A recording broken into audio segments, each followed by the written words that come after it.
this is the Executive Committee meeting for Brooklyn Community Board 9 for March 2026.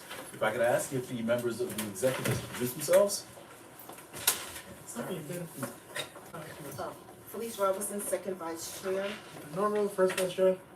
For Baptiste Chair. Linda Watson Ward, executive secretary. Perfect timing. Perfect timing.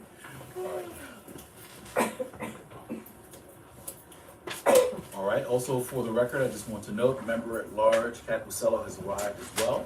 With that, I see a film, so we can conduct business this evening. I want to thank everyone. Yeah, Okay. that's fine. Okay. Okay, so with that, I just want to, we're noting we have quorum. Time is now 7:09. Yeah. Please note, 7:10 p.m. actually. On to order. All right, again, I just want to give a welcome to everyone. We are at our March meeting, which means we are getting close to the end of our operational year. So, and there's a lot of things that we have coming up. So I'm looking forward. I just want to extend my thanks to all the chairs who are present, and all the chairs in general, just for all the hard work that the committees are doing. As we continue, we want to make sure that we're finishing up strong, we're wrapping up, but I also want us to be thinking strategically about next steps in terms of what things we'll be able to finish this year, and also what we want to carry over into next year as well, and see how we can create momentum so that way we can keep these activities going, these initiatives. All right, we're going to waive the reading of the rules of order. Just as a reminder, the rules of order are available on the CB9 website. Madam Secretary, also please note, the treasurer is here as well. Yeah. Okay. All right, so this time we're going to go to item 2 on our agenda, the committee chair check-in. Do I have any volunteers who wants to go first? Sure, I'll go first. Okay, now, as I say that, just before we begin with you as well, as a reminder, I know that the last few meetings have gone long, so I want us to return to order, so let's please make sure we try and keep our reports down to 2 minutes. All right, so let's just give those action items. If there are questions, we'll take those as well. If we need to extend the conversation, we can entertain that at this point, but I want to make sure we're succinct and we're able to just continue the agenda. Okay? All right, so with that, go ahead. We have the vice chair of the Education Services. Education. Okay, good evening, everyone. So the only thing I needed to report for today was we have 2 events coming up. We have our Education Town Hall that's going to be on Saturday, April 25th, 12 to 2 p.m. at the St. Francis de Sales School for the Deaf, 260 Eastern Parkway, Brooklyn, New York, 11225.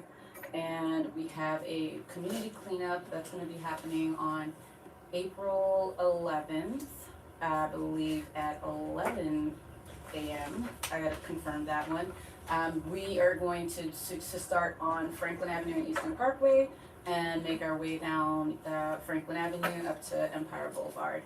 Everyone is welcome to join us for the community cleanup. That was it.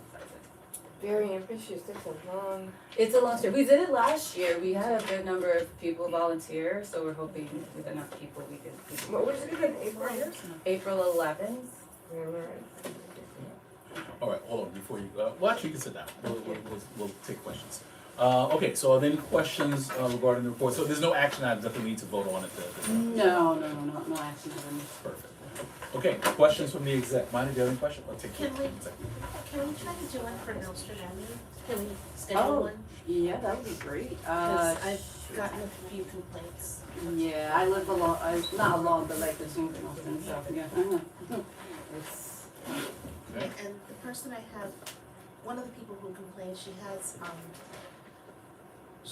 a contact who works with youth who might be able to, who could help us clean up Nostrand. yeah, And so she has a business that she works with, just not nonprofits, so she's willing to help us, to ask one of the nonprofits to help us clean up Nostrand. I forgot to mention, we have a second cleanup day on May 30th or 31st. So maybe Nostrand Avenue could be the location for that one. 2 minutes. Yeah. Okay. All right. Well, that's for the report, and then we're just no questions right now. Kat, do you have any questions? Not questions, just kind of piggybacking with that fact. There's a group called PLG. Oh. I think they sometimes do Rogers and Nostrand. and Little Caribbean, they've done Notion as well. They've done the corridor for Notion as well. So I don't know if you want to. Yeah, definitely. We would be interested in partnering with, another organization. Thank you. Thank you. Madam Secretary? Ethan? Nothing. The only note I wanted to say was, one, thank you to the committee for organizing this. I always think it's great when we take pride in our community and we do these things. By the same token, I also don't believe in doing property owners' work either. So, we know, in advance, if we know that there are issues or hotspots, or things that either property owners or the city should be taking care of, let's note those. I mean, if we're picking up some trash, we're doing some beautification, good. But at the same time, we do need to hold, that's part of our role as a board, to make sure we're advocating for services, and if they are not giving services, we need to be holding them to account as well. Thank you very much for, May I say something? Do absolutely. you think that perhaps we need to have garbage pails, more garbage pails out? It doesn't matter. On Nostrand, it doesn't matter. It does matter for us. Because my area Huge. doesn't have any. Yeah, And, okay. All right, thanks. It matters That's for the us. problem in our area. Nostrand, I've seen people just, It's the residential only areas don't get the street garbage cans, and this became kind of a thing on Bedford in our neighborhood too, where, some block associations were campaigning to have one in the residential only areas, especially for dog food, it's Right, kind of an exactly. issue. So that might be a thing where like through participatory budgeting, you could ask your council member, that's how I think they did it, but, I don't know if there's other ways. It's a conversation we can absolutely entertain. My couple of comments on that. One, I think one of the challenges is, especially with the way that the city's going with containerization, part of the problem is when you put the trash cans out, that's the buffet for the vermin. So there may be some challenges around that. Can I kind of counter that, and not in like a negative way, just from an experience of having a headache way and having the operations on Nostrand? I would talk to, oh my gosh, I'm so sorry for forgetting her name, City Council Rita, and she claimed that like Department of Sanitation knew, and then she put in a whole bid and request for more bins. Don't know which side. They're both saying one thing, nothing was done. I understand the whole vermin aspect, but what happens is you have businesses there, businesses are closed, they have to pay for their own trash, they have their own trash. Then you have people hanging out on corridors that have businesses, that trash gets overpiled. People from residents then put their trash on top of it, and that adds to the issue. And then specifically where I was located, we had a dancing trash can. It would be on this corner, then it would be across the street, then it would be down the block, and then now we have no trash can. So you have people used to seeing a trash can, seeing no trash can, and then still putting their garbage there. And perfect segue to my next point. CB9, when Dante first came in, paid for a whole bunch of Yes. trash cans, Yes, we did. which seemed to have legs apparently. I saw one month after we put them after that. So, which is why it's part of a larger conversation. I mean, I think trash cans have their place as part of the conversation, but I think also we want to make sure that we expand it in terms of what are the root issues that we need to take care of. But all these things, these are all good parts of the conversation that we should have, and perhaps, we'll make sure, Kendall's not here, Chair of Environmental Protection, but we can probably bring that up in terms of if there are solutions, or that might become an agenda item for them to consider. And Dante, did you have anything you want to say about the garbage cans either, or? The map, remember the map you had the intern do? That was pretty great. Yeah. Well, they basically did an assessment of the district to see where we have cans, so then we could determine where we should place cans. So, we have some data. It's just we gotta work with our city council members to get the money going to the right spot. Okay, so thank you very much, Madam Secretary, just please note, Member at Large Nicholas Almanor is here as well, present. Okay, all right, but again, thank you very much for the youth and education. I just wanna. Oh, I'm sorry, Mrs. Mitchell, I'm sorry. I have a question. Go ahead. I wanna, just check the dates. April 11th, April 31st. Yeah, the second one, let me just double. And what was the other, the town hall? Well, So the education town hall, that's on, 25th. April 25th. Alright, I just wanna put them down because I like to put them in my calendar. don't go anywhere April 31st. Wait, what? Don't go anywhere April 31st. April 23rd. Yeah. 32nd. There is no April 31st. He's messing with you. If you leave the house, they might not come back. Maybe that's the idea. Next one. Okay, Thank you. thank you very much. Okay, let's see. There's a flyer, but I don't know if it's been shared. Okay, if you can, the board meeting, right? Yeah, I'll meet this next week, right? yeah. Sophie, did you wanna go next with the line? I can. Thank you, Susan. Okay. All right, let's do, well, I'll tell you what, just because you handed that out, I'll give people an opportunity to look at it for a quick second. Ms. Almanor, do you have anything for Parks and Rec? Yes, I did. Okay, so if we get, you ready to prepare, can you report now, or you need a minute? Maybe a couple of minutes. Fair enough. Let's see, Mina? My brain went blank, that's when I was looking for notes and notebooks that I can't find.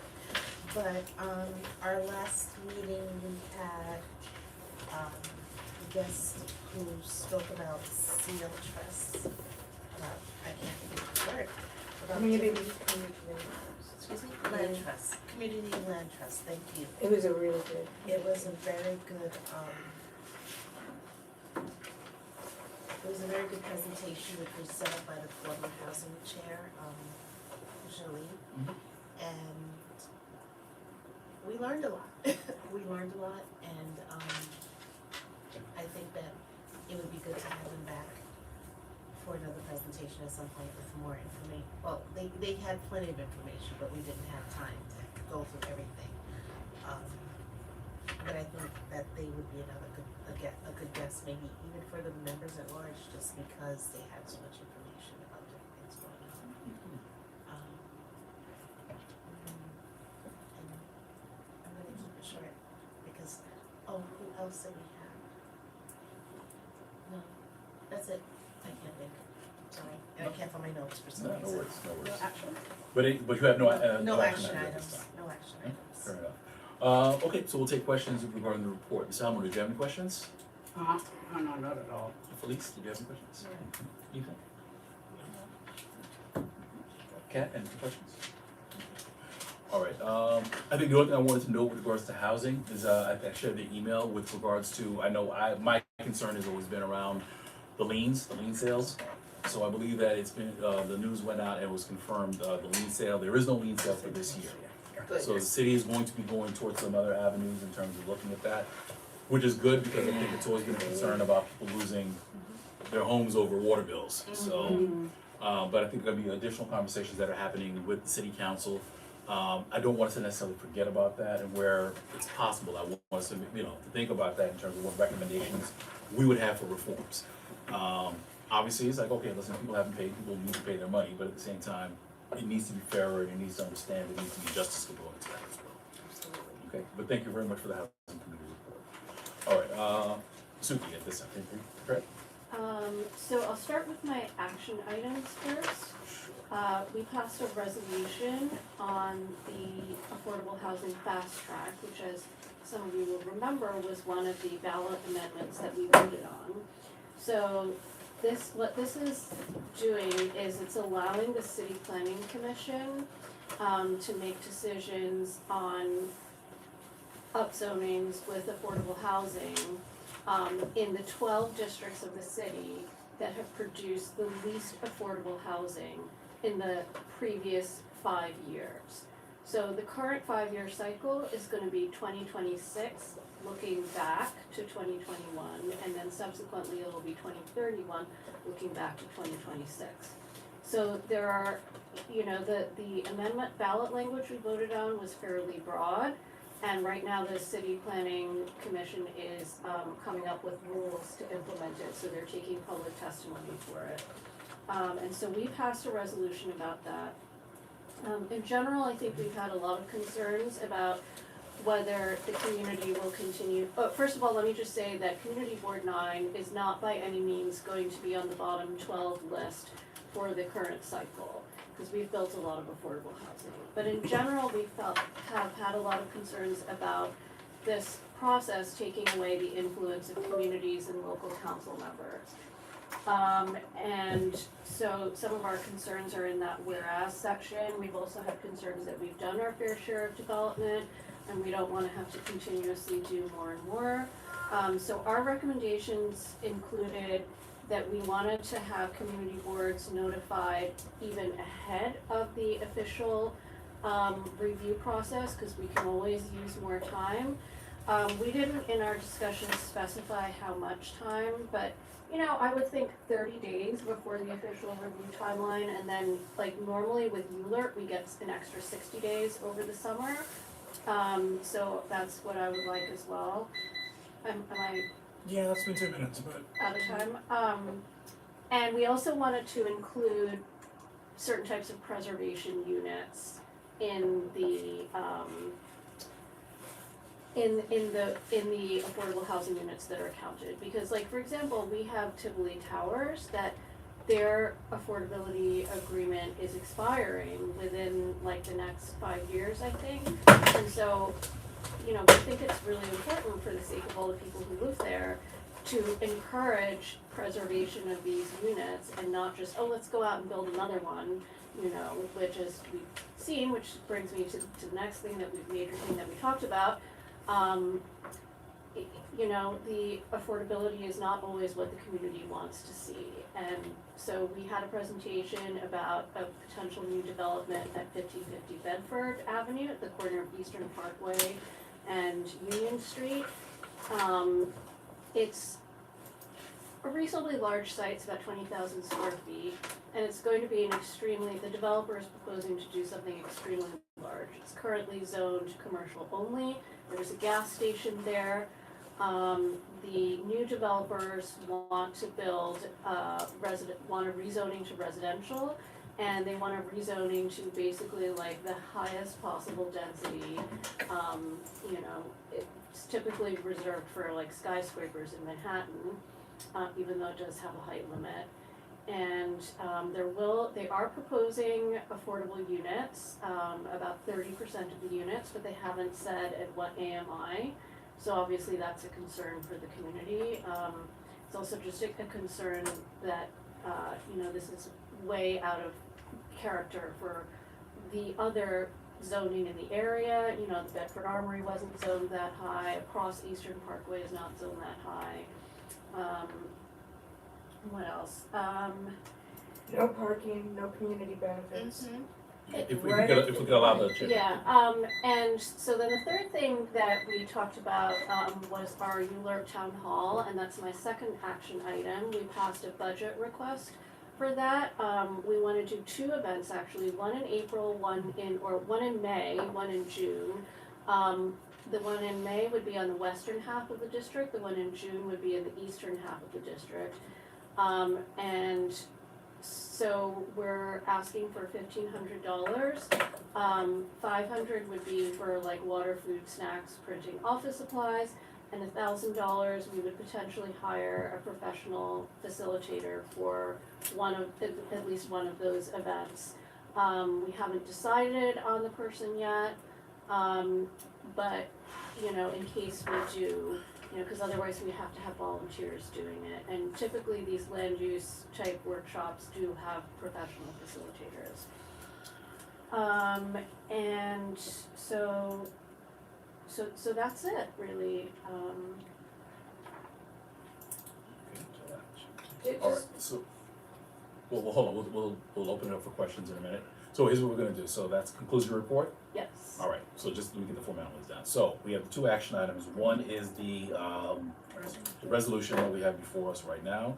And then the other is the proposal for 2 town halls to occur in April and May, is that accurate? Yes, no, May and June. May and June, Yes. thank you for the correction. Yes. In May and June, okay.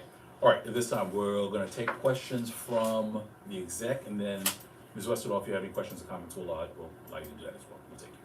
And if there's any other members who are here, we're gonna go around. What? Okay, go ahead. Mina, do you have any questions? You said that you wanted to pay someone to come in to speak to the board or to speak? No, as a workshop facilitator, I don't know if you've ever participated in any of these land use workshops before, but you know, usually there's someone that works with the group to get feedback from them.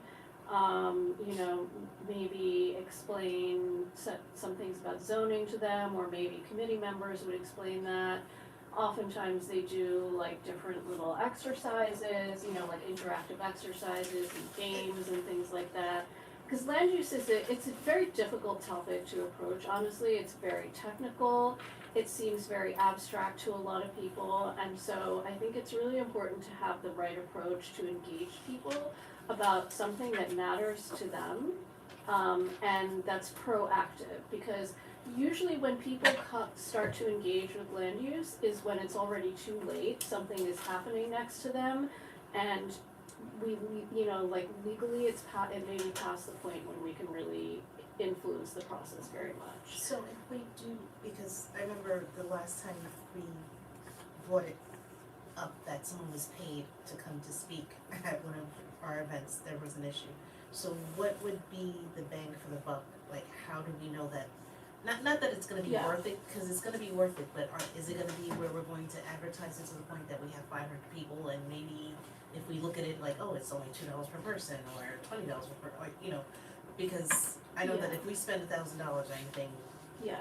there I will be mean- people in Yeah, so I mean, the keep in board mind, who will not. yeah, so keep in mind, first appreciate of all, it's 2 events, and it really is a public obligation of ours to do this planning and to do it with community input. And we obviously wanna get as many people as possible, right, but we get who we get, but it's still important to, to do it. And I'm hoping that a professional facilitator will make the workshops more exciting, more engaging, more useful.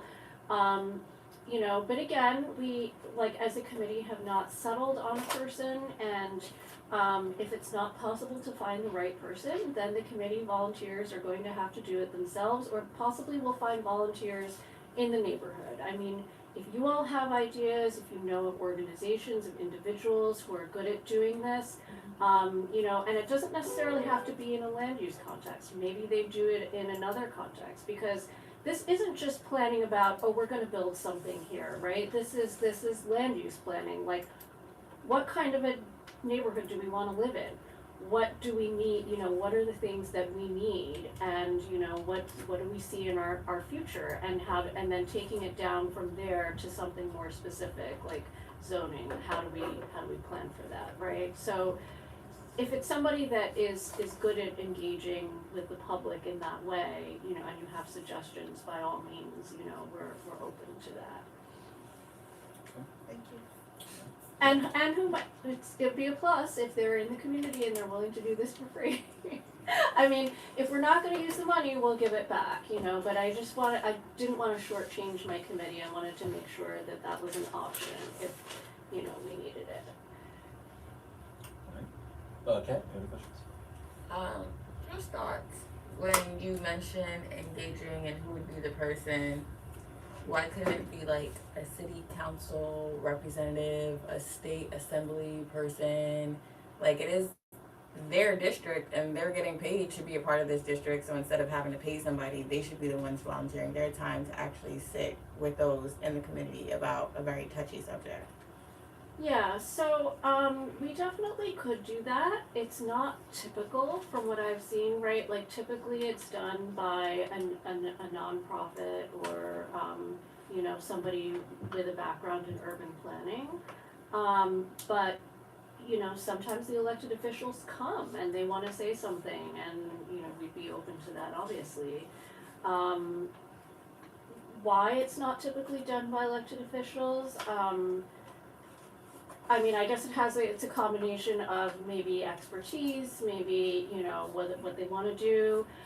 Years ago with Bible Brooklyn, Diana Richardson did do a series of workshops, over the course of like a year and a half. They were reasonably well attended.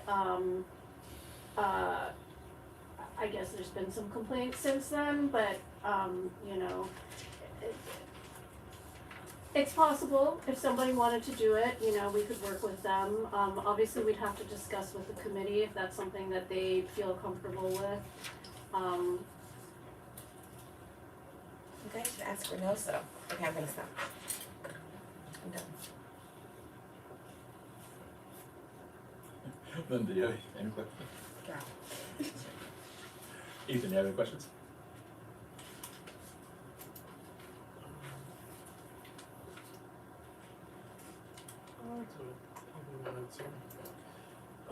What zoning do they want?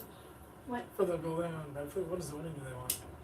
That's what I, They wanna go from a CA2 to an R9A, yeah, Okay.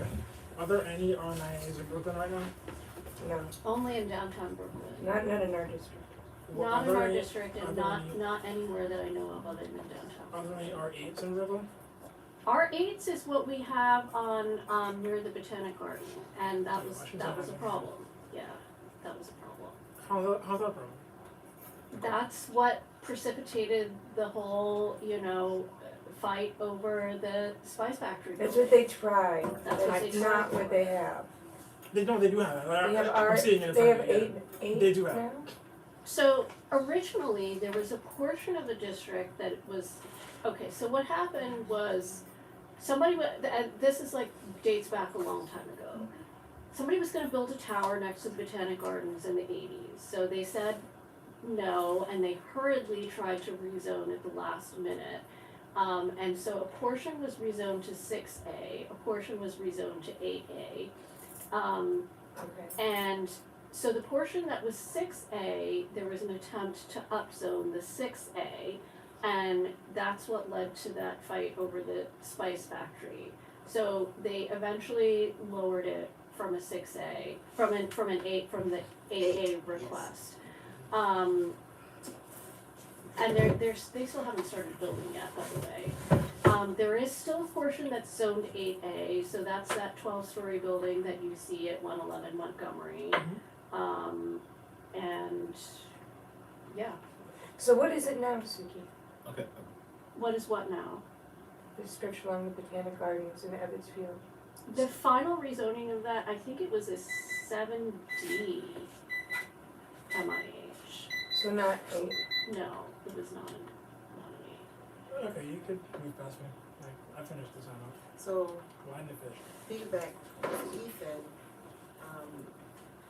why can't they just keep it the way, as far as commercials go, with commercial, More storage? that's not what they bought We for. don't, we don't, so right now, Right. we- because it looks like they would, by building at that height, which were already dense, and it's not affordable from what I see so far.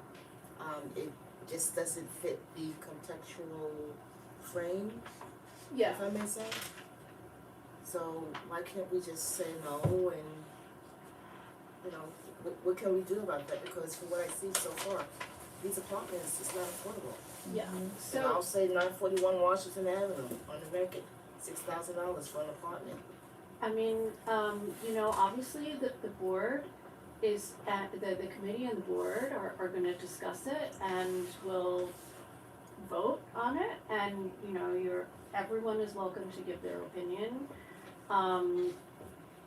But what would they do if they didn't get the rezoning, and then obviously after that it goes on to the city council.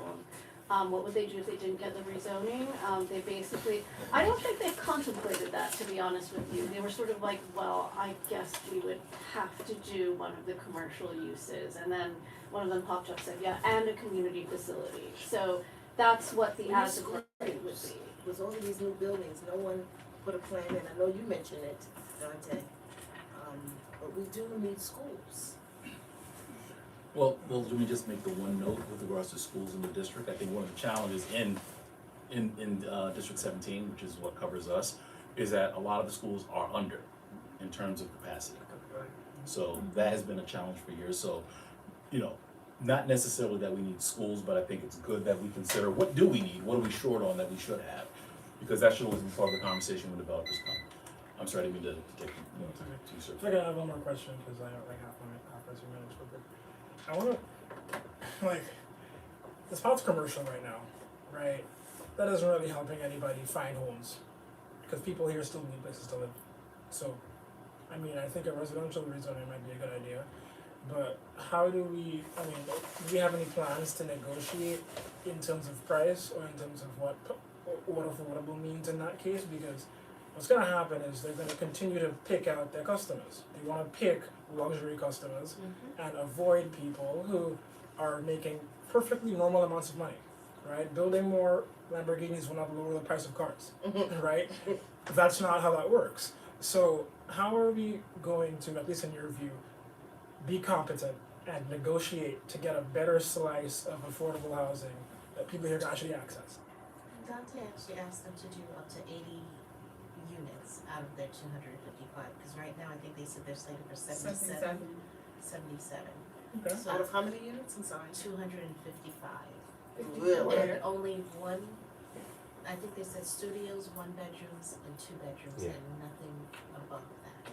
So Okay. we were just like, actually before they came to Suki's meeting, I watched the meeting. Before they came to the meeting, Suki, Dante and I had a call with them, had a Zoom with them. And 1 to 2 bedrooms, we told them that, you know, I think we mentioned to them that even if they did 1 or 2 bedrooms, it's not, the character of the neighborhood changes because it's not good for the families. There are no families coming into the neighborhoods. So it's great that they wanna do this, but luxury, I'm surrounded by luxury. Across the street from me, like I mentioned to them, is luxury, and a 3-bedroom there is $6,600. Yeah, how do we stop that? How do we get them to Like serve more of the customer base? $6,000 Well, on well, hold on, Wall Street let- and let- Empire. Let's Okay. come back, Suki, I okay, know. hold on, let's come back to order. So Suki, I think, Sorry. well, there was a question or a point that was made. Well, hold on, there's more point than a question. What's the question? How are Okay. we gonna negotiate? All right, so let's do this. So Suki, if you can answer the question, we're gonna finish this, and then we'll open it back up. We'll open. It's the same, I think, it might be helpful to Suki's response. Suki, I don't know if I can go before you and then correct me. Is that okay if I answer? Yeah, Yeah, sure, go ahead. So I actually contacted the consulting company, and I did request that someone from the ULUP committee be a part of negotiations and discussions as a consultant. And she told me that she would go back to the developers and inquire about that. And I think it's easy for us to be here, but we're not at the table that really matters. So I was really pushing for them to say, you know what, maybe we should get someone on CB9 on board. And then she asked me, do you want to be the consultant? And I said, no, I'm a realtor, it would be biased, I don't want any part of it. Get someone from ULUP, get someone from that committee, they've done all the research. So I'm still waiting to hear back, but I will be on top of it. Just remind me and I'll continue calling. I appreciate that answer too, like leveraging this table to get on more tables, that's a great idea. I wanna see more of that for sure, but yeah, it's okay. Okay, so, yeah, I definitely also appreciate your, continuing the conversation. I guess what I would say to that is, obviously they're welcome to the developers are welcome to reach out to and talk to any member of the community we want to, and, we encourage them to communicate with the community. And, we have an obligation to communicate with them and bring information to the community. We can't, as a board, because of open meetings law, have these sidebars as individuals, right? Like, when we speak to them, it can only be like as representatives of the board, and when the board has a meeting with them, it has to, Be public. be an open meeting, right? I mean, like, if it's strictly for informational purposes or something like that, like they came to us saying, like, we just wanna know, like, what kinds of questions your committee is going to ask, and so, like, Dante and Mina and I, like, we gave them the district needs statement, and, we said, have you read I asked, have you read our zoning framework, because that's our public, statement to developers about what we're looking for.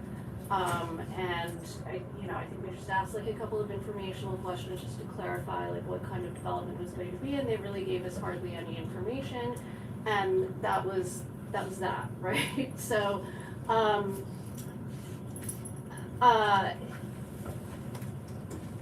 as far as, negotiating with developers, what I would urge you to keep in mind is what their alternative is if you don't give them what they want. and that is the as of right. So we talked about that, they talked about that a little bit during the meeting. Their as of right is CA2, right? And this is assuming the council votes with us on everything, right? Let's say like we say no, the council follows us, says no, right? Their as of right is commercial only with community facility. It is a fairly high density, but community facility, much like affordable housing, is not as profitable as regular commercial. Regular straight market rate commercial, it is a relatively low density. That's what the previous developer was trying to do. They were trying to build a hotel. You know, obviously they have other obligations with building code, you know, whatever, you know, like city, environmental, whatever. But that's their as of right, is to build the commercial and the community facility, right? They're asking for a rezoning because they want something more, right? And keep in mind also that if an as of right is not profitable because of some, you know, something, right, that is not their fault, they can ask for a variance. We have people coming to us for that as well, right?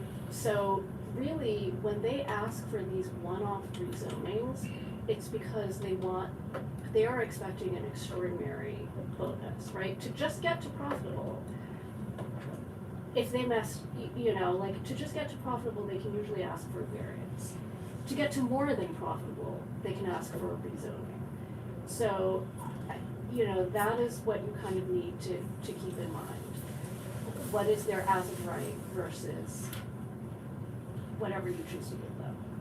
Have we, 30 seconds left. okay, No, no, no. has there been any rezoning? Is the question, because I'm afraid that if we do a rezoning, this will open Pandora's box. They're at a very early stage right now, right? They're apparently still going through the pre-application phase with city planning. They're doing their environmental assessment. So when that comes out, we'll see what that is, and I think it's important to look at that, you know, before we start to, you know, comment and so on.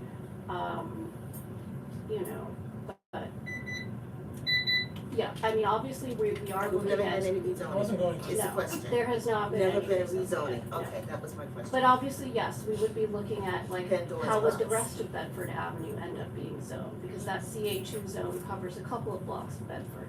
How would it impact the rest of Eastern Parkway, right?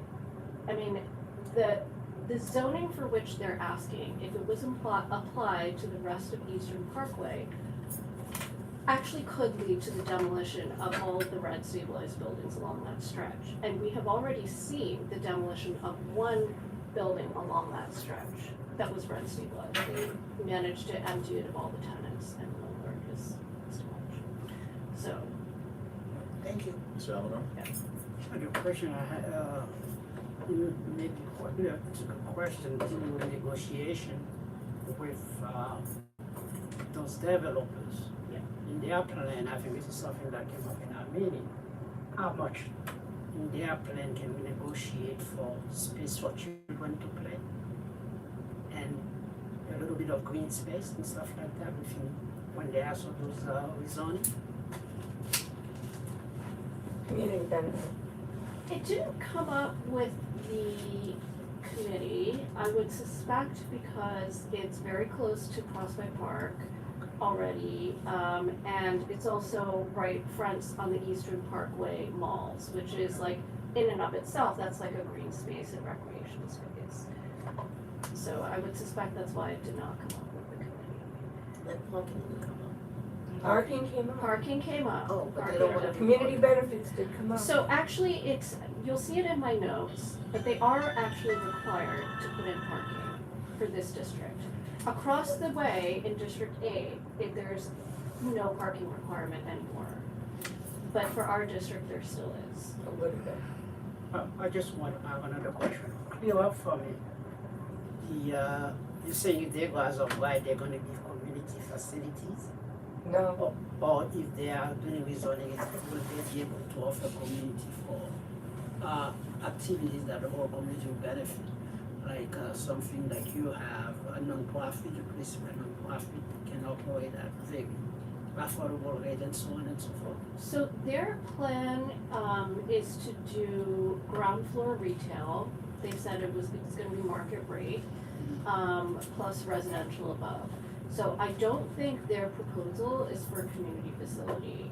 Under the as of right, they would like, it sounds to me like they would likely add community facility, but community facility doesn't always mean a not-for-profit. We have community facility buildings that are basically medical facilities. We have community facility buildings that are daycares. It can be a variety of things. Bowling alley, movie theater, skater. Well, okay, let's just, are you finished with your point? Okay, I like that thought. all right. Members, so Ms. Westerdahl, I know you had your hand up. Ms. Tim, I know you good? Yes, I'm good. Ms. Westerdahl, anyone else after that? That's it. Okay, Ms. Westerdahl, and then I have a couple of questions, comments about that. Yeah, I just wanna, note the name of the developer is Avery Hall, Avery Hall, Hall. It's worth it to look at their portfolio, what they have developed, how they developed it, where they got their capital from.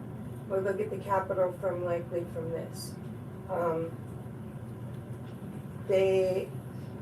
I got in touch with, the greenest block is there. It's all apartment buildings. The greenest block, there's a garden community there that's quite profound. And it's noted because that block is all apartment buildings. And they created this greenest block. It's quite amazing the work that they've done. And this will, what? What is the block? The block on Eastern Parkway. Oh, okay. Eastern Parkway, between, what part of Boston? Between Bedford and, I guess Franklin. Bedford and Franklin. So, I actually reached out to them because I went to the BBG event this weekend and found them there. They were presenting and told them about it. They had no idea. And this will definitely shadow all their garden. I did flyer the front doors of the two closest apartment buildings. Well, they didn't know. They didn't see They it. didn't know. Okay, They said they didn't see anything. This is the first they've heard of it. okay. All they know is they wrote to the board today. I forwarded it to you and Dante. And, No, I personally pasted a flyer for the well, meeting they on didn't know, there. they didn't hear. They're a very active group, so they know now. They definitely know now because I sent them pictures and everything. So that would impact them, and like the concern when a development like that goes up, you'll see how, I think it's worth it to research this particular developer and see what's gonna happen and the impact that it'll have on the community and do some research about the cost for them and the amount of money they stand to make from getting the upzoning. That's sort of their thing, and they've developed a lot in Gowanus, in toxic areas. And they're new, they developed on Fifth Avenue, the building where the grocery store was, and they sold that. They don't maintain, they flip a little bit so far. They kept to one Borough Place though, the building like close to Borough Hall. That was supposed to be condos though. That's a different kind of situation than Gowanus and the grocery store. It's research their portfolio. It's worth it. Plug in some numbers. Do some research. And I find it alarming with the historic nature of Eastern Parkway and the size of that building will go with the way the shadows are, if you know that, it'll go all across Eastern Parkway, probably all the way to Great Army Plaza. The shadows probably, that's, But the Gowanus is okay. different from No, here. it's developing a toxic site. Yeah, that's not. Oh. Developing a toxic site. We can talk about it more later, but I just want people to do their research. And for our, It's one Borough Place. just look up Avery Hall and you can see all their developments. And just for our town halls, I would like one to be like where we walk around and we go to these different sites and maybe have a little, you know, together, walk around and look at everything and talk about it, and then, you know, have like a little snack at Balboa's or something, you know, because I think seeing things in person is really important for understanding zoning and development and what's happening out there. So I encourage that to happen. So, and housing has been doing really great. I have to say, everybody should go to those meetings.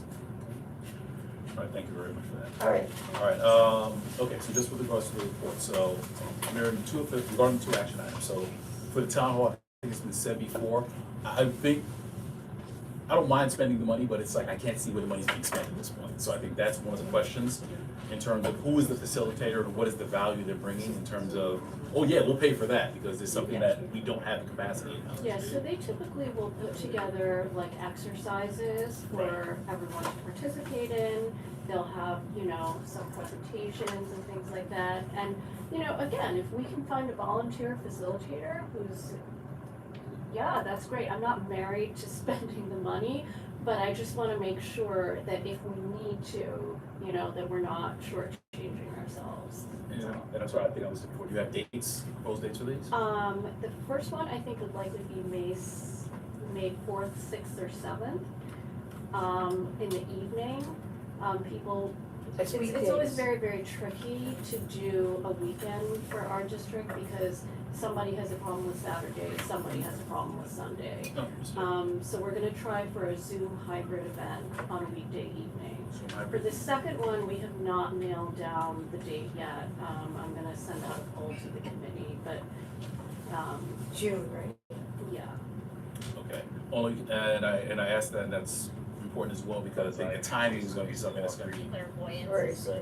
the timing is gonna be important as well because we lose a lot of runway in between May and June because of the Yeah. board running down. So if we can lock down those dates, that's helpful for us in terms of being able to do that. Definitely. And then like also we wanted some money for food, water, office supplies, blah blah. We figured like 500 between the two events for that, and then 1,000 for a facilitator. And you know, again, like of course I'll always try to get the best deal for the board. If we don't have to spend the money, we don't have to spend the money. But you know, we're just not. Last time we didn't spend the money. If We did. If we We could, did. yeah, hold on, if we can just stay. If I can ask the district manager, so have you already seen the form? I've They've submitted it. talked to him Okay, about have you been able it, to do an analysis? And there was, and let me just say this, my only concern as well is because of the city's financial budget. I know that I think a number of agencies have already been asked to identify where they're gonna give money back. Plus, I know we have a couple of expenditures that we have coming with the community fair, so I would probably be more deferential if you have an analysis. If you say you can absorb it right now, that's fine. If you need to think about that and do some analysis, that's fine as well. So I mean, I think we would wanna get that in terms of, I don't want, you know, spend out of your pockets when you gotta make sure lights are paid or whatever else has happened, so that's the concern with that. Now, let me go to the other one, with regards to the rezoning question. I'm gonna try to keep this very quick, I think this is gonna be a conversation that's happening. One of the things that concerns me is that we get these all the time in terms of the rezonings go as big as you can possibly get. So whatever the maximum thing is they're gonna ask for the max. Because we've seen it all, we see it with fairs, I'm gonna raise the fare to $7. No, okay, I'll only do 6. Guess what, they raised the fare on you, and you probably got something you never wanted to begin with, but they do that. Same principle is happening here, they're gonna give you the worst case scenario, it's gonna be something further down. We need to be prepared as a community and as a board to say, this is what we are willing to do, and we need to make sure that people are willing to abide by that as well. I don't begrudge rezonings. Yeah, well, let me say this. The zoning is what it is because we decided as a community, as a city, that's what they should be. Variances have their role. So in other words, if it wasn't something contemplated, we should be able to change our mind and say we can do this. But there should be a benefit that comes to it as well for us to change our mind and say, yes, we're gonna go against the zoning so you can do this. I'm not particularly a fan of going against the zoning to make somebody rich and the community gets nothing back in return for it. Which is why I think it's always critical, and I thank the Housing and the ULURP committees for talking about what the community benefits are. If we're going to go along with this, what do we get back? If it's not green space, what are we talking about that should come here? not saying another rec center because that'd be right across, but thinking about what community spaces, what kinds of needs that we have in the district that are unaddressed, that we should have somebody who says, if you wanna build this, if we're going to go along with this, you're going to give something back to the community, that we get something in return for helping to make you rich. I really have a problem with this whole idea of people putting oodles of money on a property and saying, well, I need to build 17 stories because that's how I make my money back. I think that's part of why we're in this position, because you know what, everyone speculates on the land and everybody's doing it and they're selling it for multiples of multiples of whatever they purchased it for. I'm sure this property was bought for a multiple of what it was originally purchased for. And they're asking us to back their bets. Now that I've got that off my chest, I'm happy with the work we're doing. I think we definitely want to make sure that we're very tight in terms of what are we willing to accept as a community if we're going to do a variance on this. We need to be very clear with it, and we need to be working very closely with the council member for District 35 on this as well.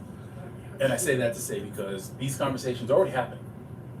The conversations are already happening. They're in preparation for the land use conversation.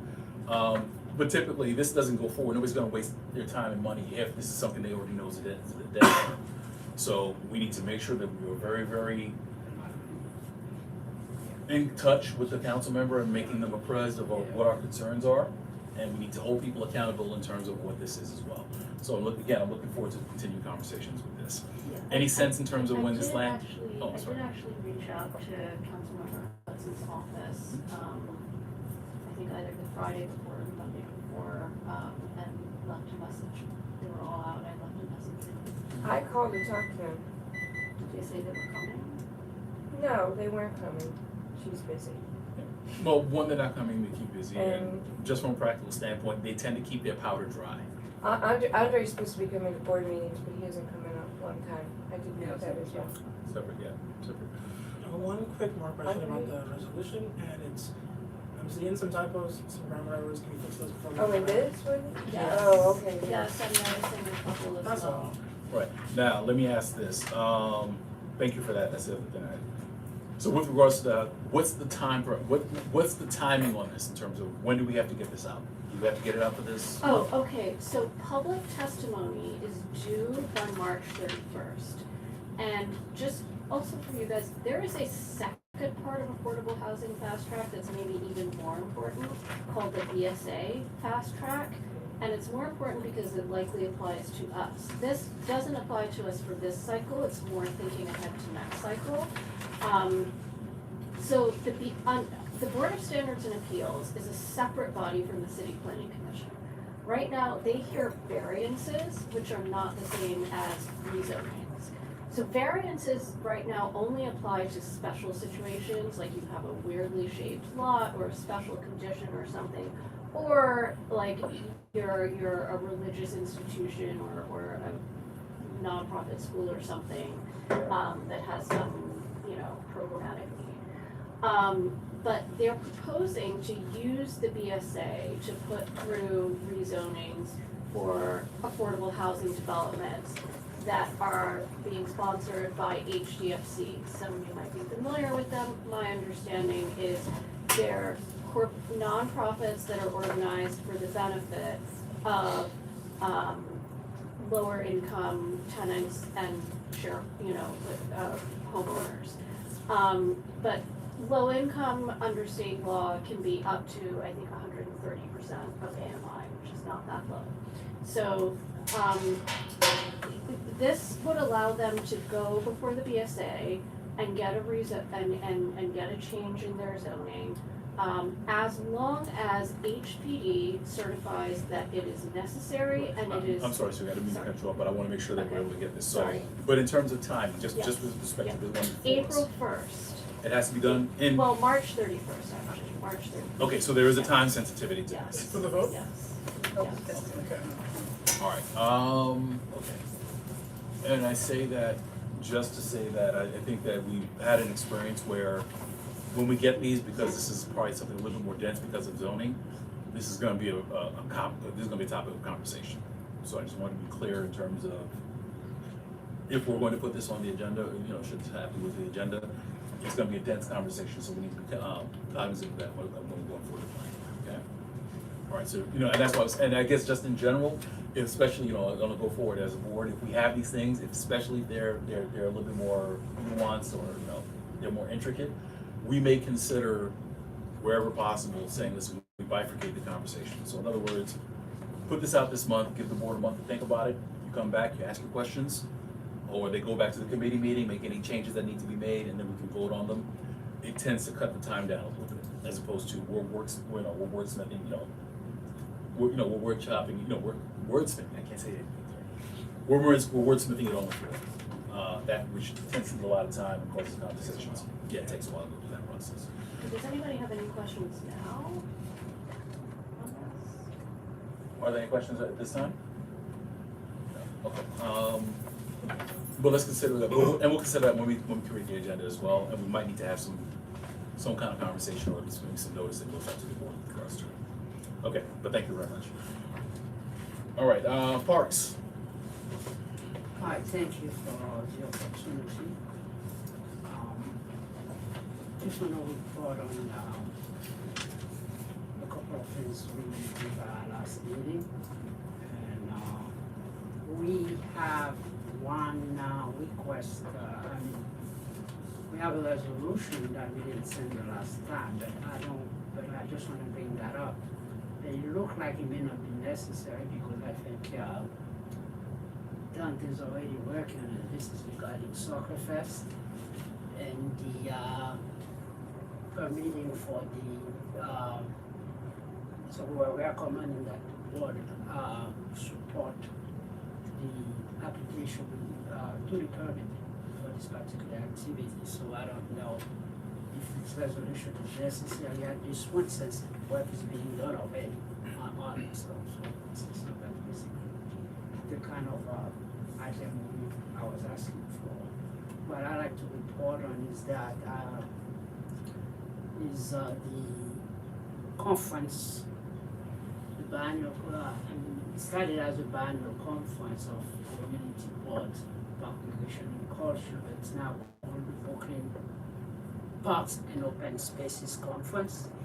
So, which is being done, sponsored and organized with Community Board 9, Community Board 16, and Prospect Park Alliance. The agenda has been finalized, and at this point, I've been calling around quite a few community boards. Some community boards say they can make it, so they cannot. So I think I have a couple more to reach out to them. But everything seems to be on point. The only problem is I think we took it up too late. We were hoping that somebody was going to sponsor lunch. But the only bad thing, and I feel bad about it because I even tried to put more president, but in that organization, this year probably would start. But if you're going to attend, there's going to be box lunch for purchase in terms of the leg. So the flyer to register for it, I will encourage everybody who's a community board member to attend. It doesn't have to be strictly the park recreation community members, because so we're going to hear what other community boards are doing and what's happening up in parks toward the revolver, because there's going to be about 4 workshops with people that have been very active in that space, like the Partnership for Parks, a lot of other stuff. And I think we did submit the flyer to put on the e-blast since the beginning of the month. So that is scheduled for March 28th from 3:30 to 5 o'clock.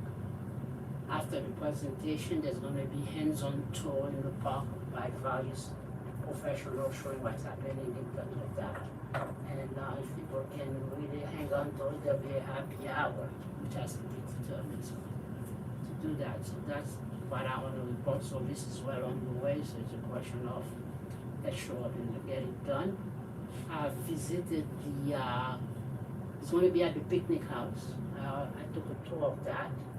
It's going to look like this is a well adequate space, and most of this is being underwritten by the Prospect Park Alliance. They're going to provide breakfast. They are covering most of the cost.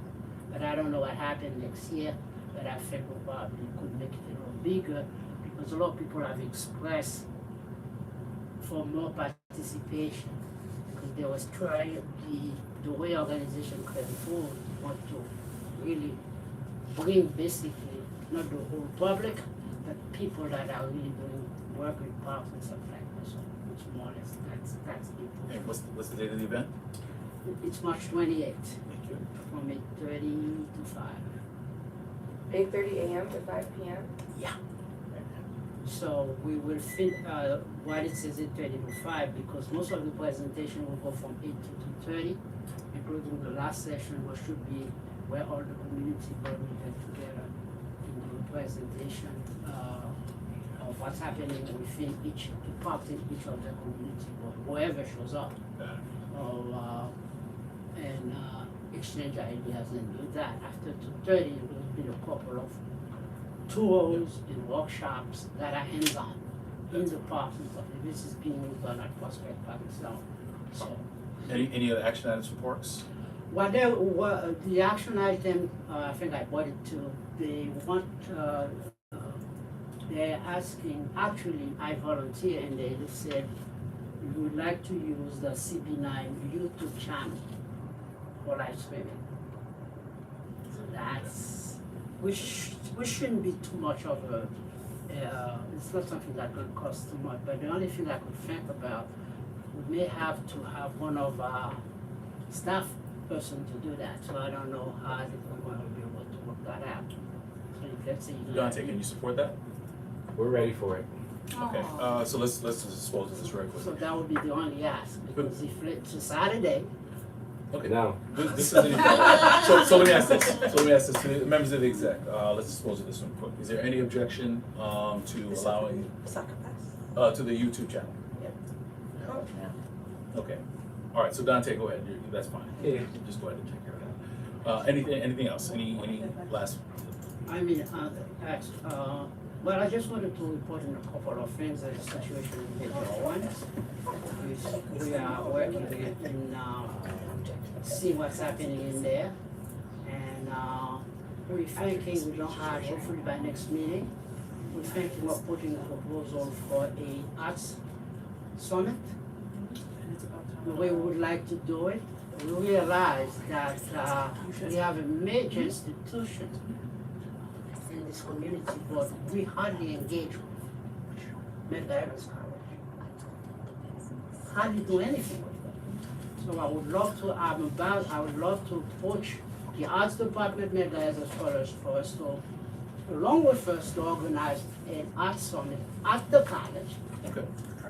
Well, listen, let's hold on to that, so let's take that, because right now I just want to make sure we're able to go through the agenda. Right. But I'm glad to hear that the committee I is just working want on to that. announce it, but by next meeting, we probably will have a more specific ask what we want it to be after we do that. And also working on the sports summit, that would not only, involve, we're trying to look like getting, games between community boards. So we have one person who's trying to do that, so by the next meeting, we will have a specific ask of the, of the executive and the board. I think this is what I'm calling now. We have spoken in interfaith luncheon. I think we're going to take it for next fiscal year. And I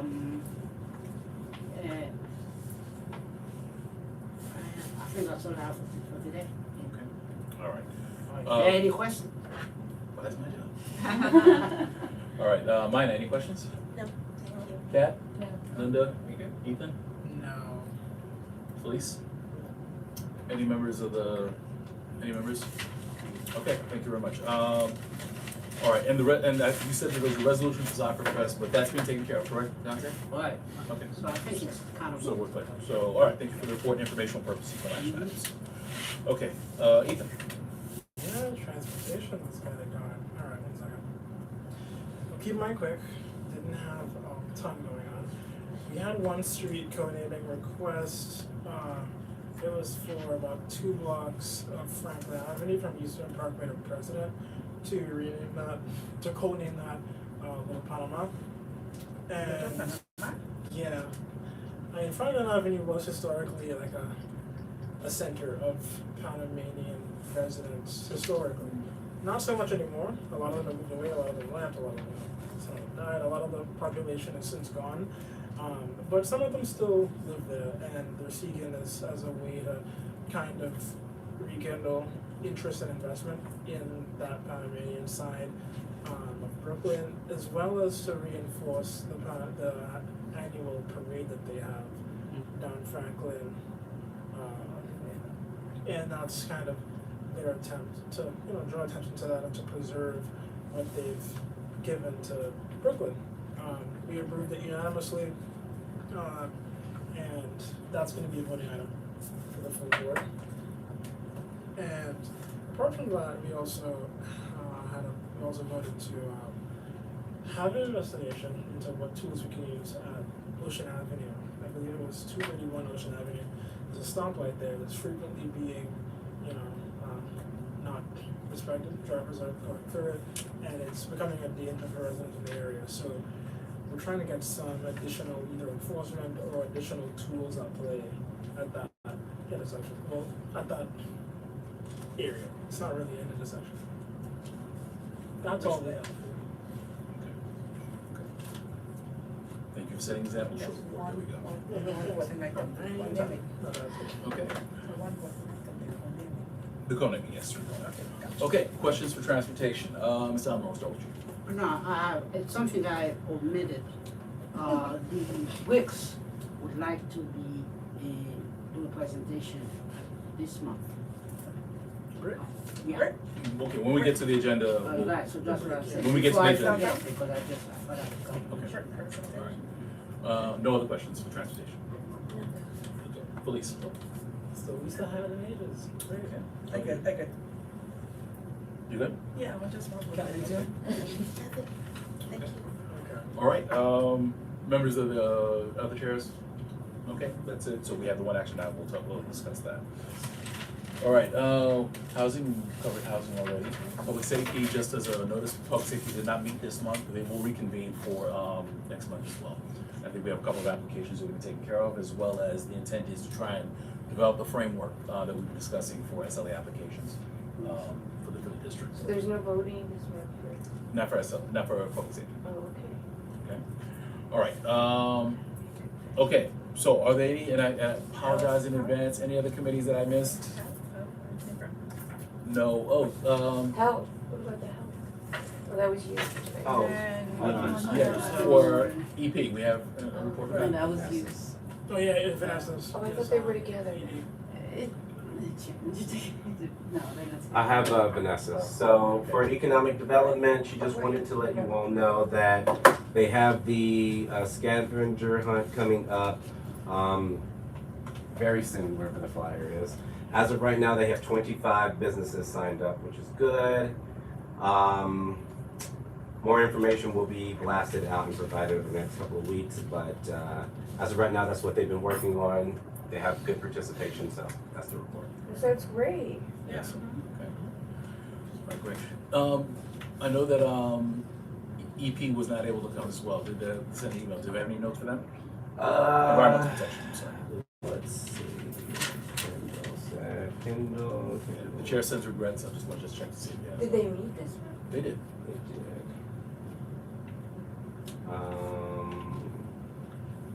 Okay. Two agenda items from the Environmental Protection Committee. They are working on a repair workshop focused on clothing. That's all I have. And B, they have been talking about a workshop series on flood mitigation and recovery. So they're going to continue those conversations. All the information is in the minutes. All right, thank you very much for that. Okay, and with that, that completes the committee reports. We are now going to go to the administrative check-in. Dante? Okay, that's pretty quick. All right, so Dante, how long do you think? How long do you need?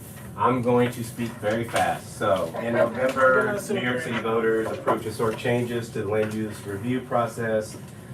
New tools include fast track actions for affordable housing. The Affordable Housing Fast Track enables expedited public review procedure for applications that deliver affordable housing in community districts. with the least affordable housing, join a virtual info session to review the City Planning Commission's proposed affordable housing fast track methodology rule. That's taking place on March 25th from 6 to 7 p.m. Online, so we have that information. Due to track replacement, Manhattan-bound Q trains will skip Avenue M, J, H, Cortelyou, Beverly, and Parkside Avenue stations from March 24th to the 27th. Tuesday, 9:45 a.m. to Friday, 3 p.m., except March 19th. Trains will stop at Newkirk Plaza, Church, and Prospect Park.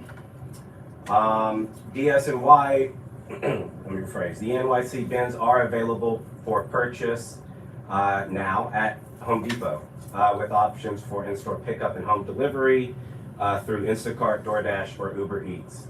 The closest Home Depots to us, Nostrand Avenue, Hamilton Avenue, Avenue U, Gateway, and Corpsey, they all have these bins, so if you go to those, they should have them.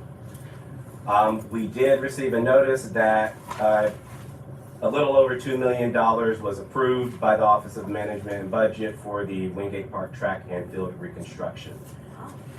There will be filming taking place on March 19th, right around the corner. We got the notice today, approximately from 3 p.m. to 9 p.m.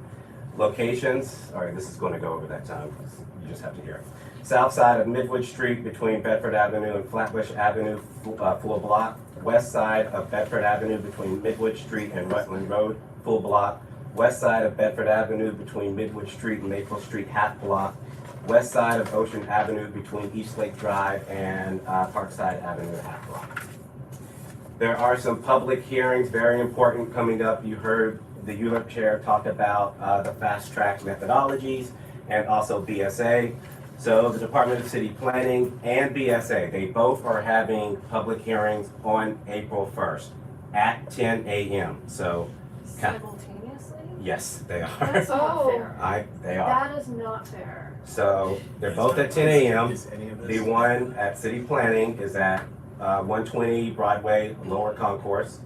The BSA one is at 253 Broadway, second floor. We'll blast those out via the e-blast. The Department of Finance is proposing to amend its parking violation bureau's rules to authorize State University of New York Downstate Health Sciences University police officers, which affects where we live, to issue parking violations in New York City. Oh. Downstate? You heard what I just said. They're police force. You heard what I said, and you heard it correctly. Don't ask questions. You heard exactly what I said. So, additionally, DOF is proposing to amend its rules referring to the New York State Office of People with Developmental Disabilities to reflect the agency's change of name. So all of that is going to take place at 11 a.m. on April 7th. That hearing is going to be online via Microsoft Teams. That will be in the e-blast as well. We have been receiving a lot of complaints regarding elevators, them being out in buildings with a lot of seniors, so this is important. The Department of Buildings is proposing to amend its rules regarding elevators, escalators, personal hoists, and moving walls. DOB will hold a public hearing on this proposed rule at 11 a.m. on March 30th. We'll put that in the e-blast as well. So there's a lot of public hearings coming up. You can go into the e-blast, click public hearings. All of the notices will be there. And with that, that's my report. Just remember that the general board meeting is going to be at EBG next week, 1000, not 990, 1000 Washington Avenue. All right. And there are no other action items on your report, right? Okay. All right. Okay, so questions from the executive committee. We'll start. Maya?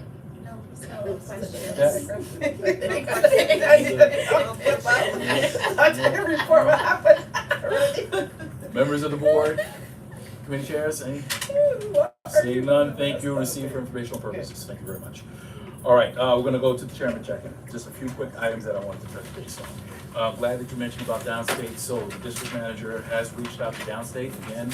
My concern is we wanna make sure we stay involved in that process in terms of understanding what the next steps are. So we are waiting for them to get back to us. Dante, if you could please reach out to them again. We're not letting this go. Downstate, even though it is not specifically in CB9, it is part of our catchment, and we are very interested in everything that happens there and what's going on. Yes. It was mentioned before that we just saw the New York, the road runners. There was a marathon, the half marathon was still in the district. We do have complaints, as always, and that is always because we are not included as part of these planning processes. So we are actually scheduled to meet with the 71st precinct, and we are trying to make sure we extend that into conversations with NYPD, that CB9, anytime these things are coming through the district, we need to be at the table, we need to be there early. By the time we find out these events are coming, it's already done. So it's every year at the same time, but at the same time, that's what I'm saying. We didn't hear about this 6 months ago. And it's always critical that we are there because there are certain pieces that we can advise on that mitigate the impacts. I'm not saying you kick them out, but at the same time, I mean, you know, we have to make sure that there's a balance between having the event and being able to support that, and at the same time not creating circumstances that are really sometimes above and beyond for the residents of the district as well. It's about striking that balance, but the only way we can do that is by being at the table. I wanted to put it out, we are in March, which means next month is April, which means we are starting our election season. So per the CB9 bylaws, we're going to be impaneling a nominations committee. That nominations committee will be canvassing the board to identify members who wish to run for offices. In the May meeting, that is when we're actually going to create the slates, who's going to be running in terms of people identified, and people can choose to run from the floor at that point. Well, actually, people can be nominated at that point as well, because we don't run from the floor, we have to be on the slate.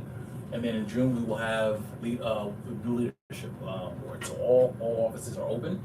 I just want to have everybody aware of this. So it's going to be coming. We are coming towards the end of the year very quickly. Also wanted to just also highlight again, please make sure, community fair, always a great event. Please make sure that, you know, you're having conversations. I don't believe we have a date. Are we solidified? June 6th, first June 6th. Saturday out. Okay. If you have ideas, if you have vendors, if you have things that you would like to have included or considered, please make sure you get that to the district manager as soon as possible. Because there are timeframes and constraints, and we need to make sure that we're able to accommodate everything as well.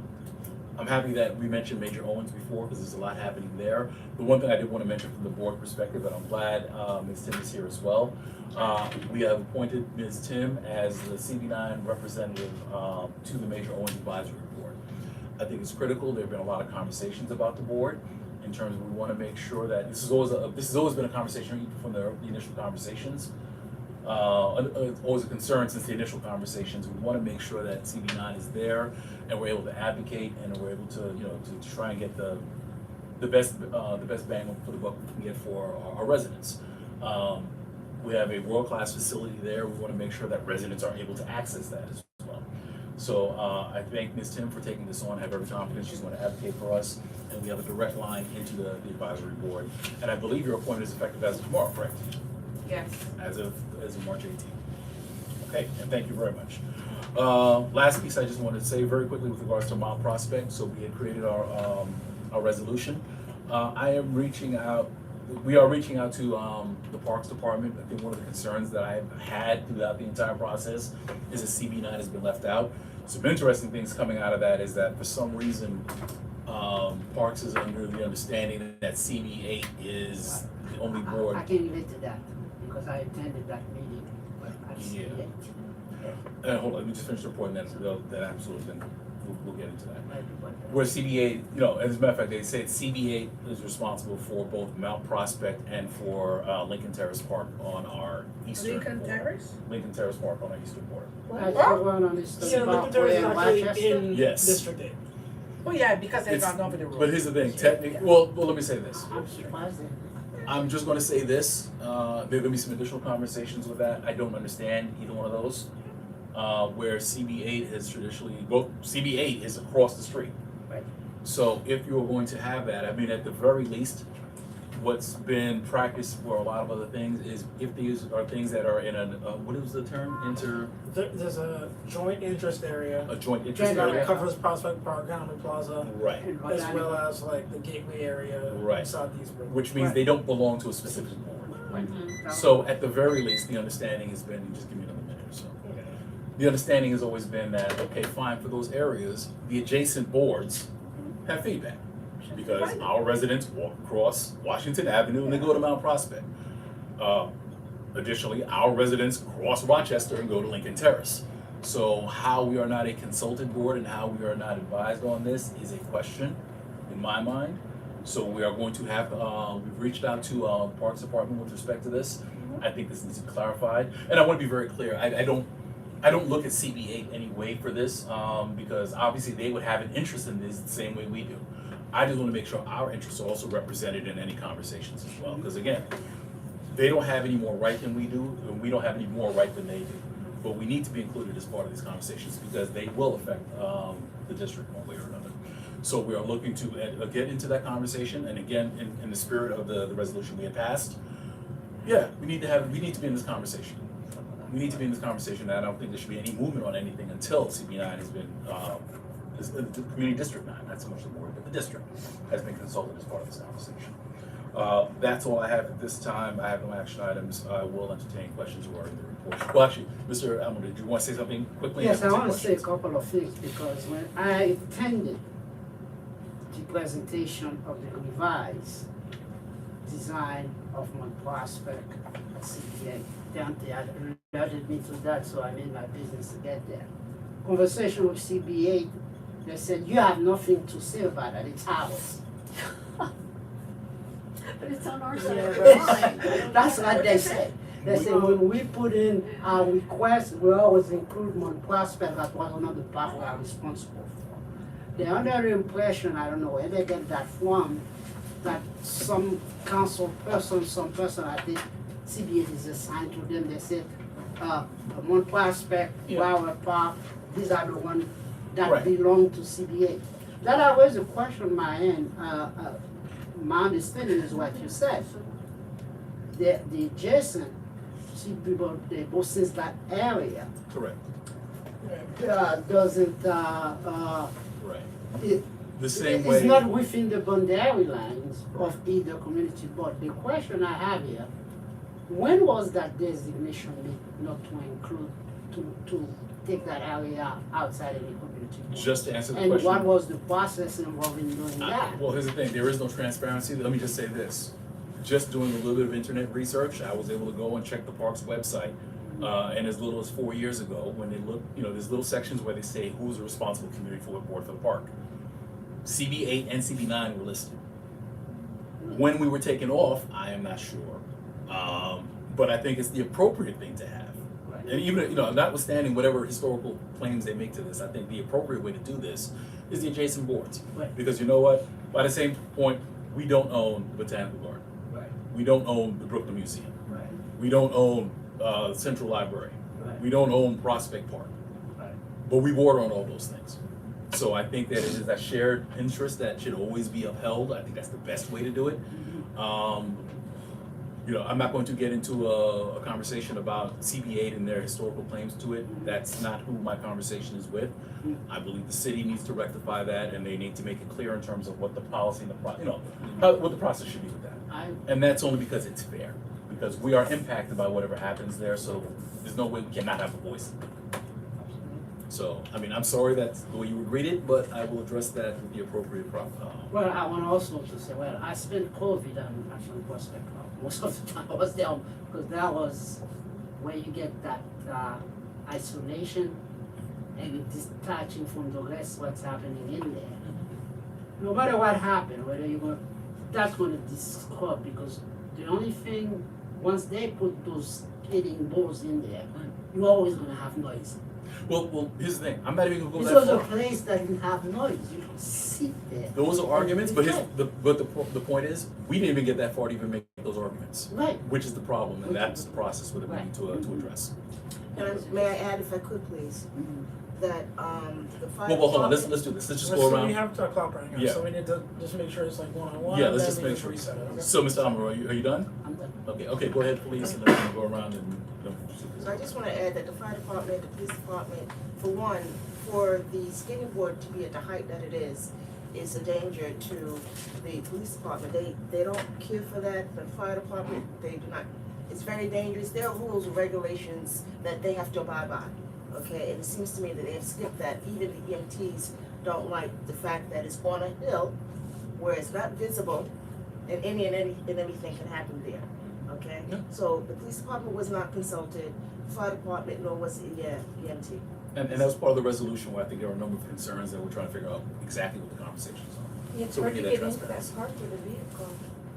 Control, you know. Okay, Ethan, I'm sorry, are you finished, Elise? Ethan, Is there, do we have a resolution? Ms. Westerdahl, I'm sorry, we need to We go. passed one already, we already passed one last Okay, week. okay, order the day. Okay. Ms. Westerdahl, we'll get to you if you have a Sorry. question. If you want a copy of it, I'll find it. Okay. Yeah, two things. I mean, there's a long list of reasons why the skate park is negative, and you know, like from the site, from to the height of it, a lot of those things are problems that need to be addressed. But I mean, it seems like people just aren't following the process with that. So everything from removing CV9 from the ones that review it. I am not sure who did that or why, but whoever it is clearly hasn't seen like the district map in a long time, because there's only 2 places that are designated as joint interest areas in Brooklyn, and one of them is the Gateway Recreation Area down by Flatbush, and the other one is Prospect Park and Granary Plaza and the environment of that. And it's self-explanatory what a joint interest area is. It means it's multiple interests, multiple boards. Of course, because it's an area big enough where it concerns a big chunk of Brooklyn that it's well taken care of and addressed and stuff like that. So, I mean, that's an interesting move, and it's a move that I don't think will stand up at all in the face of like the facts of what districts are where and what that park actually is. So I think it's just a matter of sort of helping them understand what the facts are and who takes part in that. But there's a lot going on, and I think the majority of what should be done now is getting us in the process as much as possible. So, yeah, getting them to take the meeting, that's the big thing. Yeah. Well, it's all right. Linda? No, I did. Kat? Ms. Westerdahl, did you have anything else in your? No, I just, So, Yeah, I just really wanna clarify this question of why certain things are considered in our district and others not. I mean, Prospect Park to me is obvious that there are several districts that can order on it. Same thing with Grand Army Plaza. But the museum, the library, and Mount Prospect Park are physically clearly on our side of the line, right? so repeat that? Oh, yeah, on East Brooklyn, Yeah, yes. the Brooklyn Museum, Yeah, but they're in the interest area too, they're not in our district. okay, so Somebody decided to how- come in to what? Well, hold on, As let the her, anchor I'm sorry, of an empire. Ms. Almanor, let her finish her what's the question. principle behind a joint interest area, is what I'm trying to get at. The principle would be that these are things that don't belong to a district, they belong to Brooklyn. They belong, these are Brooklyn institutions, so So it's they not have like to be public institutions. primarily, well, yeah, I mean, They don't have to, but they don't have to be, but yeah, they usually are. These are institutions that are of significant interest to Brooklyn, most likely gonna be And the public. reason I ask is because like Eastern Park, that calls into question, for example, Eastern Parkway, right? The Eastern Parkway malls are a designated scenic landmark. If these parks are not clearly falling within one ward, what about the Eastern Parkway mall? Eastern Park is They- not part of that. It's not a joint interest area. Because right now the line is right down the middle of the Right. Correct, so everything on the southern half of Eastern Parkway is us, everything on the northern half is CBA. Right. Yeah, and it just goes to the point again, it makes no sense that, because even if you look on CB8's website, which I have, it tells you that they're on the north side of Eastern Parkway and they go down. And as a matter of fact, if you even read their map, I don't know where they get this cutoff where it comes down into Lincoln Terrace. No, they keep going down Eastern Parkway, then they turn back up Ralph. So Lincoln Terrace Park is across the street from them. Right. So, I mean, depending on what maps you look at, for some reason they include it as part of that, which still doesn't make any sense. Because even then, I would even probably say it's not CB8. What's 16, I think. You would think it would be 16, Yeah, exactly. that's what I'm. No, but that- So there's a bunch of things that don't make sense. And again, it's not that I'm trying to do a takeover where it's a land grab where CB9 is going to try and own everything from here to to Prospect we Park. just need to share and have equal. We need to have a say. we Well, need to it have a is, say. for And a example, that presentation with land use about it. No, but the applications, they DCP need to have go that through the show. borough board, that's like the practice. No, and that's what I'm saying. The DCP map says that, but it doesn't make sense as to why it would jut down like that. It makes no sense. Or at least I have questions as to why they do that. Again, as a city park, I would think that it's a joint interest between us, 8 and 16 for that matter. It should be a joint interest. I think that the affected board should always have a say. So that's the where we're coming from, and that's the conversation that we're trying to have with parks in terms of that needs to be reconsidered. And we're representing basically the people that live there, right? Absolutely. Our people go across the street to go to Lincoln Terrace Park. Our people go down the block the same way CBA goes down to Mount Prospect. So, yeah, we have an interest. But Okay.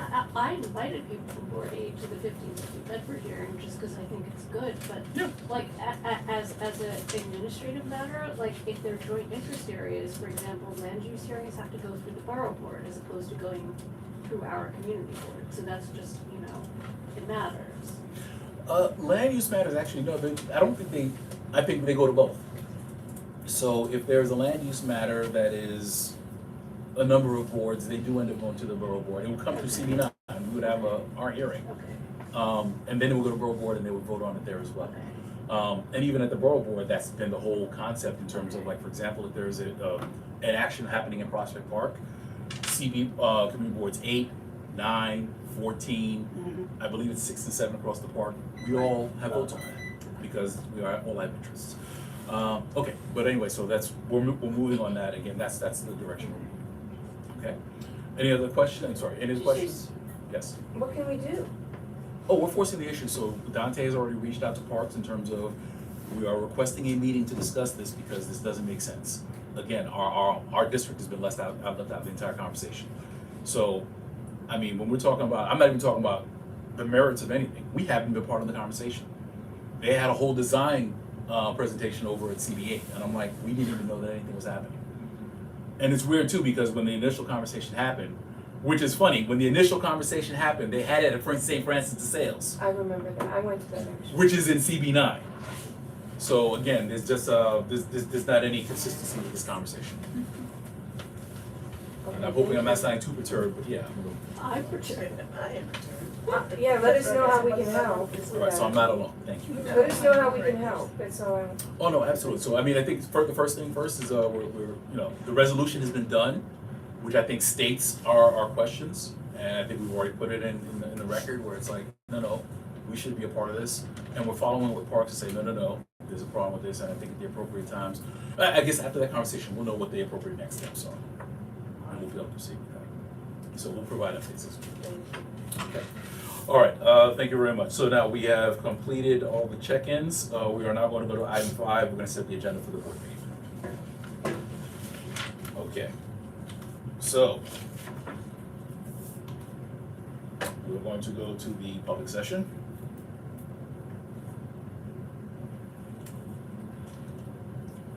We have the call to order welcome.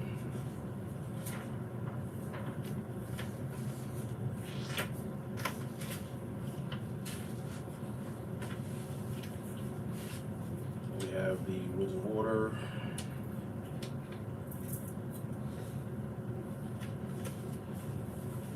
We have presentations. Now Dante, we have one request for a presentation, correct? So we actually have Brick I'm sorry, and thank you. the Caribbean Women Health Association. Rick and the Caribbean Women's. All right, Mr. Almer, what is it, Brick, which is presented?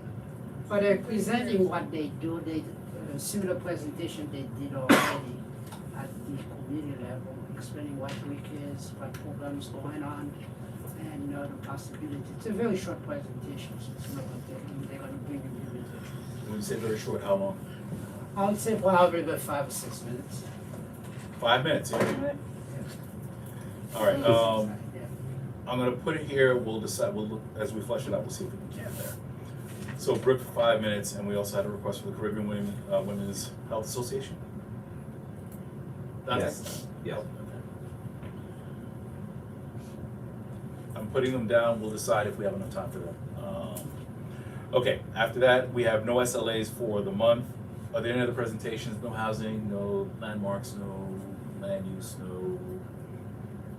No. You have the one action, hold on, what's your action item?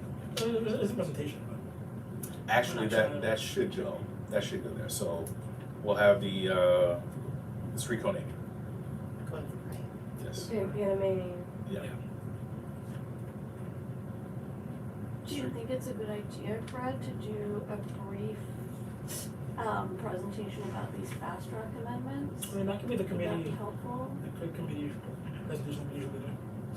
Yeah, I'm wondering if it's better to do it as part of the public session, or if we do it, Probably touching it. okay, People should know. okay, so resolution. Okay, so resolution, yeah,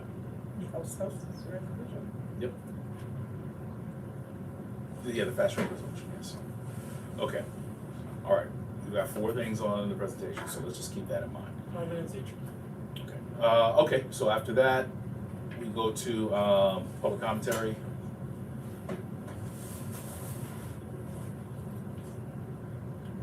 Then we go to, acknowledgements.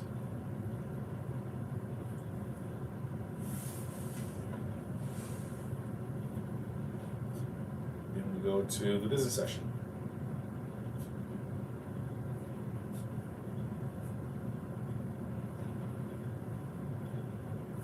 Roll call.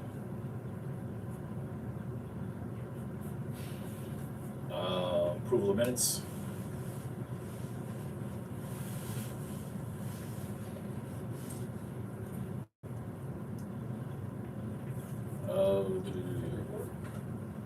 We have reports. We don't have a treasurer's, no, I'm sorry, committee reports.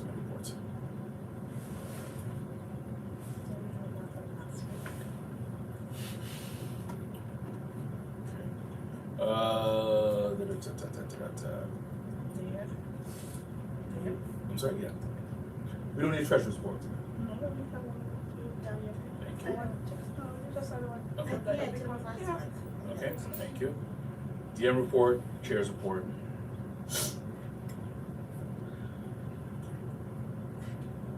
Then we will go to voting session.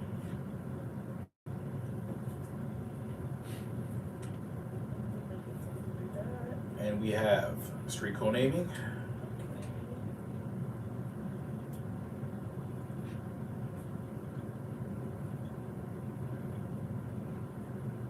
And we have the fast track resolution.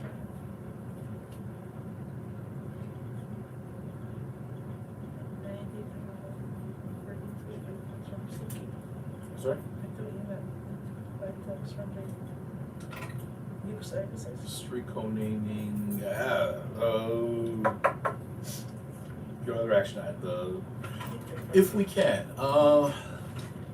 let's do this. Okay, well, Don, do you need to do any research on it? Well, let me see. Because perhaps what I would prefer to do, unless there's an objection, I think we can defer this. It's more of a budgetary matter at this point. If the budget is there, I don't think we particularly have a problem with that. If the budget is not there, yeah, I think that really it's gonna matter to Dante. So I think with the events, we're okay with the events happening, town halls.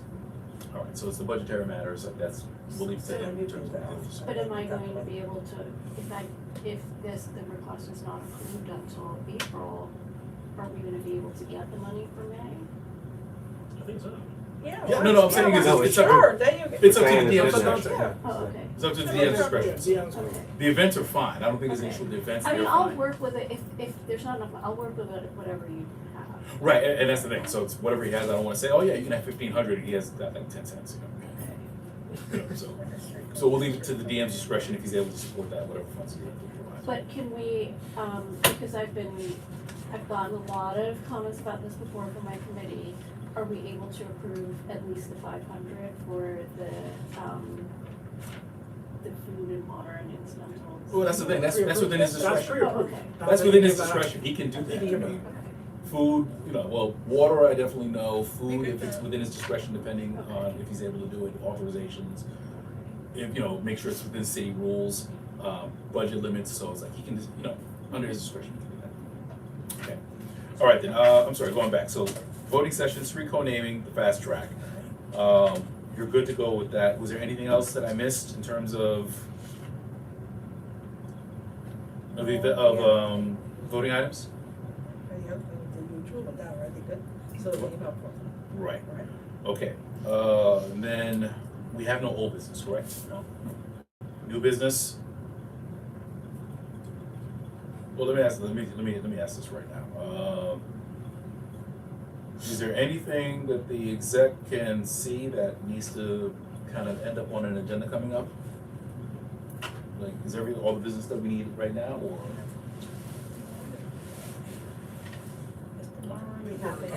Tomorrow we have a new members event, right? Yeah. Yes. Okay, well then. Okay, so new business and then we adjourn. Okay. All right, are there any, Oh, well, let's just do the timing real quick. okay, hold on. Vanessa stuff, that's happening after you meet in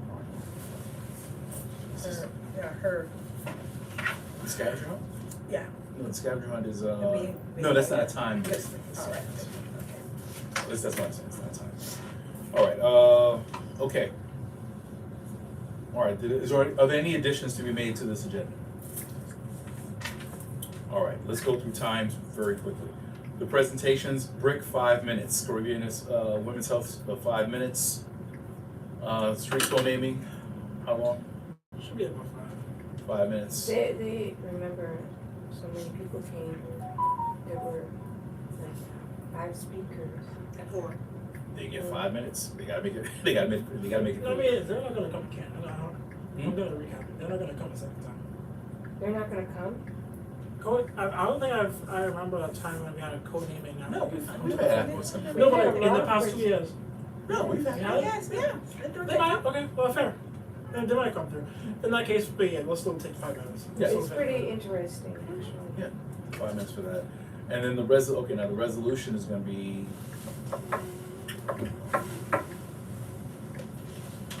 This is what I'm saying, we even put it, how long for the resolution? However long you have, I mean, 3 to 5 minutes. 5 could work. Okay, you can. If you wanna elaborate more, do it in this Can session. I But can we, bring- there's gonna be in Can I bring the package. slides? I'm sorry? Can I bring slides? Cause that would help to make it faster, just to be able to have some. Dante, are we able to support slides? They may have to be handouts. Projection. Handouts. Handouts I'm gonna are be fine. happy. I think I already got it in the package, why don't I? Yeah, actually, if you could, if you could provide those slides, we can include them Yeah, as part of the. what I can do is provide slides just on the underlying, rules Yeah. and just so people have that background, cause I So think yeah, that's. submit that so that way we can include as part of the package. Yeah. And we'll make them available on the website. Mhm. So if anybody, they wanna review those materials, they can do that. Come and read Alright, it. so we're gonna put you down for 5 minutes, okay? And then when we get to the business session, if there's questions from the board members, you can take those there. Alright, public comment, 30 minutes. DM report, how many minutes do you need, Dante? I think it was a good 4 or 5 last time. 4, before. 4? Mhm. Just out on the beach on. No, I'll charge you 6. 4. Jail. 5 minutes for the chair's report. More than what you just said, That's just fine, I'll take 6 because I know you're gonna have questions. I'll take my 6 'cause it's gonna be such an interesting report. Admirable move. All right, voting session, that's fine, and then new business. Okay, all right. All right, at this time, I'll entertain a motion to adopt the agenda as stated. So move. Moved by member Nicholas Albanor, do I have a second? Second. Second Vice Chair Hayes Robertson. Moved and seconded, are there any discussions, any changes in readiness? Hearing none, do I have any objection to adopting the agenda by common consent? Hearing no objection, the agenda is adopted by the executive committee. Okay, so per the district manager, the meeting is going to be scheduled for next week, Tuesday, March 24th at 1000 Washington Avenue. Repeat, it is at 1000 Washington Avenue, the Brooklyn Botanic Garden, beginning at 7 p.m. I ask all members to please make sure that we're there on time. Please make sure you read the packages, particularly with regards to the resolution. I'm sorry? What time do we have together? Then we have to what? Get out. What then do we have to do? As fast as we can. Yeah. Okay, Let's just so get with to that, the But do line. they have a hard stop like the school? we will assume a hard stop. We should have a hard stop. Yeah, We right. need a hard stop at the venue. No, I just wonder if it's earlier. 9, let's say. Let's just Yeah. line 2 say hours. 8:30. They got refreshments out. Yeah. Okay. Also, Okay. Yeah. So seeing nothing. Well, hold on. Any other business? Any other business? No, none for Come now. tomorrow to Little Mo's. Okay. All right. Hearing no other business, we have completed the agenda. We stand adjourned. Thanks to everyone. See you next week. Madam Secretary, please note the time. Hello?